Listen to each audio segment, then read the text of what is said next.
In an earlier video, I spoke about the different types of exercise.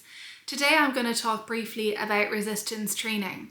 Resistance training is a form of exercise whereby a load that can be either body weight or external weights is provided as a stimulus for muscle growth. It over time will lead to an increase in muscle mass and muscle strength.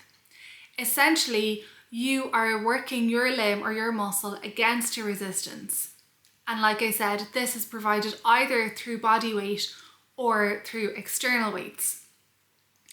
Resistance training should be an integral component of any exercise program, no matter what age you are. For younger people, resistance training can help prevent injury that can occur in sport.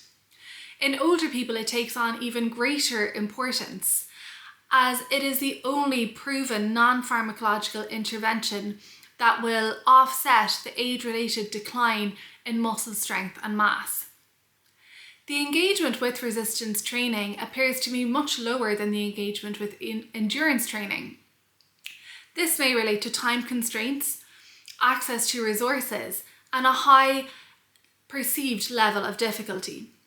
I'm going to work with a physiotherapist, and we are going to do a number of videos that will demonstrate some very easy upper and lower body resistance exercises that can be performed at home without the need for any equipment. When it comes to prescribing resistance training, the FIT principle applies just like it does to endurance training. In terms of frequency, it is recommended that resistance training would be performed 2 to 3 times per week, ideally 1 to 2 days apart. When it comes to the type of exercise, you're talking about whether or not you are exercising the upper limbs or the lower limbs or the core muscles. And it can also refer to whether you are exercising single joints or whether it's a multi-joint exercise. When it comes to the time in resistance training, it is referring to the number of sets and the number of repetitions. So for example, you might decide you are going to do bicep curls and you are going to do 3 sets of 8 to 10 repetitions, and this would mean that you would be doing 3 sets of 8 to 10 bicep curls.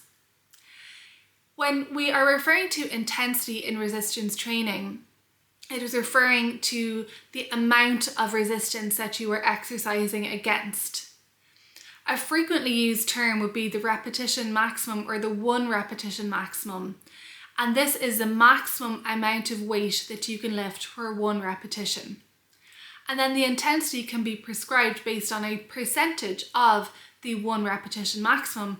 So it may be that you will lift a weight that is maybe 50 to 80% of your 1 repetition maximum.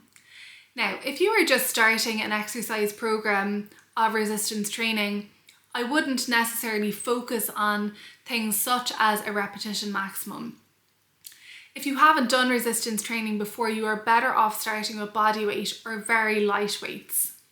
So if you haven't done resistance training before, you might do something like 2 exercises for the upper body, 2 exercises for the lower body, and 2 core strengthening exercises, and then just build it from there. Lastly, I'm going to talk a little bit about delayed onset muscle soreness, as this frequently accompanies resistance training, especially at the start. It refers to muscle soreness that occurs following resistance training and can last for up to 48 hours. It is advisable that you wouldn't exercise that muscle group until the symptoms resolve.